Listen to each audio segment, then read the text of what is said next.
I've done this for 15 years.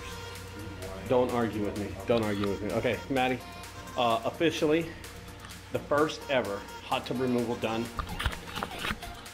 indoors. The first oh, he's looking over the wilderness. Okay, Maddie, what do you think, dude? Because it's 100 degrees outside, and there it is outside. So it's not bad. We're gonna cut it, or we're gonna try to get it through that door, or what are we gonna do? Cut it, right? We're gonna cut it and send it. Send it, cut it. So let's get it over with. 30 minutes, man. 30 minutes top on this bad boy. It's got everything to the door until we're ready to move. Then we what do you call it? Yeah. I can almost remember the first time I removed the hot tub and how long it took me and where I was at. I know it was in Capel, and it took me about 3 to 4 hours to actually remove my first hot tub, and it was a hot day.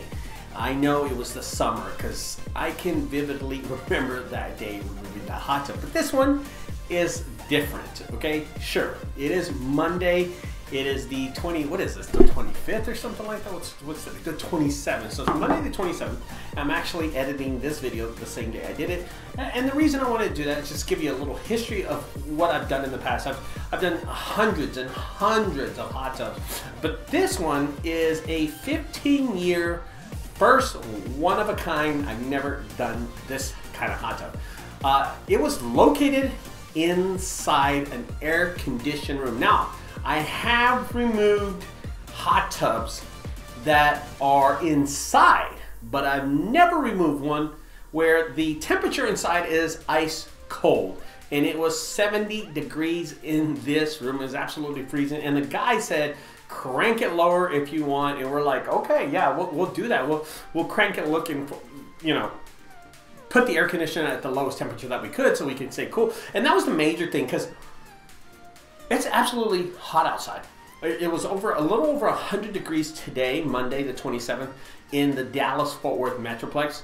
And this hot tub is in the Fort Worth area. It's cold. So we made up this plan. It was a unique plan. We're gonna roll out the hot tub, and we're gonna cut it up in little small pieces and keep the pieces by the door. That way when we're done, we can just take them out really quick to our truck. And that was the idea. Right about here, an inch off, 33, 32 and a half. Doing 32 and a half. Looks like we're gonna give it a shot to roll it out. We're gonna break it off from the sides, hit all the corners, get that out of the way, and then load it in one piece. Will it fit? I have no idea. Listen, I'm gonna measure the hot tub from the height, okay?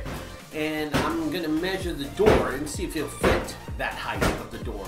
And then I'm gonna measure the, you know, how far it sits from the floor to the top. Then I'm gonna find out if it will actually go sideways in the doorway, like the doorway, you know, like pass right inside. So there's two measurements, the height and the width of the hot tub have to go like that. And you know, that's where I ran into one of the biggest problems. There's three things we don't want to do. The first thing is time. We don't want to waste our time having to cut this thing in 4 pieces. I'm going to tell you, man, we don't want to cut it just because it's going to take us an additional 15 to 30 minutes to cut it in 4 pieces and then carry each piece. And then the walk to the trailer is actually about 100 feet. So that walk is just going to bother us in the burning heat when we're so cool right now inside. But if we're gonna take that walk, I guess we have to cut it, right? So me and my son were sitting there going, you know, what should we do? And that's when I decided to measure it. Now, here's the thing. When I measured it, it was like 80 inches high, and the hot tub I think was like 75 or 78, somewhere around there. So it was gonna fit. And then the same thing with the width, how fat the hot tub sits, and then the width of the door. So we had a few inches in there, okay? Just a few inches. Now, number 2 reason why we want to not cut it in pieces, and it's making a mess. I don't want to make a mess. I don't want to just have to make that mess and have to pick up everything, and then, you know, it's a lot more work. You know, having to cut it up, and then all the, you know, fiberglass goes all the way, all over the place, and that's just, it's so time consuming to pick up all that stuff. And number 3, the main reason we don't want to cut this stuff in little pieces is because we have to carry it.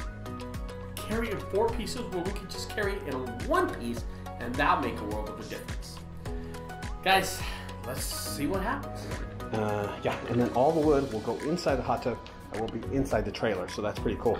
So as soon as we get this out that front door, we're gonna load that thing into the trailer just like it is here, and then we're gonna put all the wood from the hot tub inside the trailer. Save some room. That way we can put the fridges in there too. All right, guys. So you'll see a time lapse. Here we go.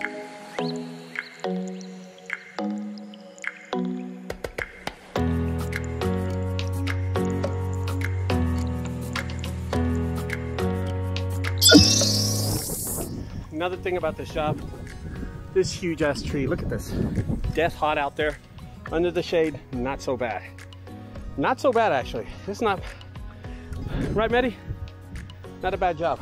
Look at this. We're underneath the shade right here. And we are, ooh, bro, right there. That's what we got, guys. Not so bad. So what we did, we pieced it out inside, but all the pieces here. Why? Because we're gonna put all these pieces inside the hot tub and we're gonna lay it flat. So it's gonna slide in there flat and it's gonna fit perfect. We're gonna push everything up. That hot tub's gonna slide right in. That's our plan right now, get it in. So we lean the hot tub against the flatbed trailer. And that's the main reason why I brought the flatbed. Because I knew we could just slide it in there.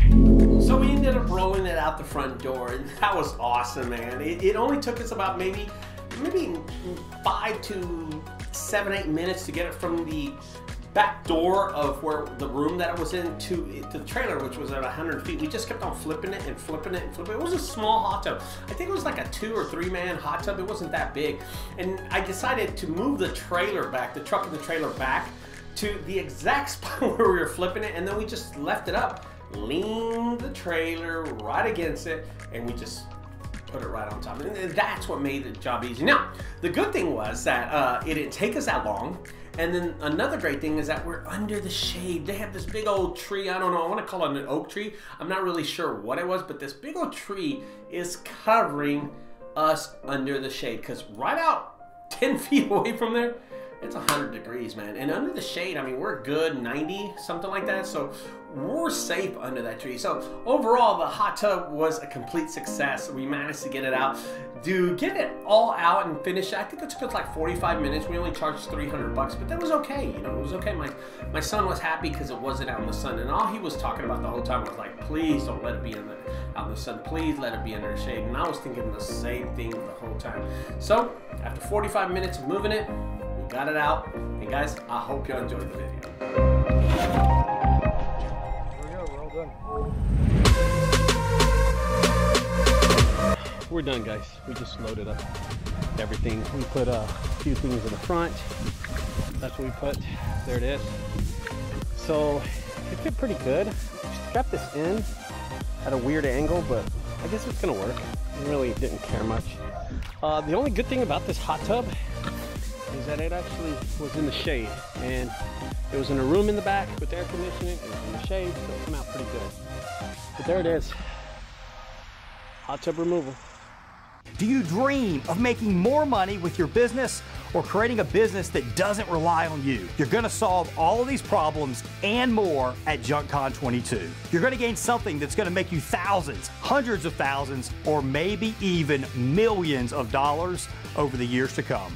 And as an exclusive deal for fans of Ricardo's content, you're gonna be entered into a drawing to win a brand new Sawzall with a full set of Diablo Steel Demon Blades. Click the link in the description to get your tickets now. Y'all are crushing it out there, and Ricardo and myself look forward to seeing you at JunkCon 22.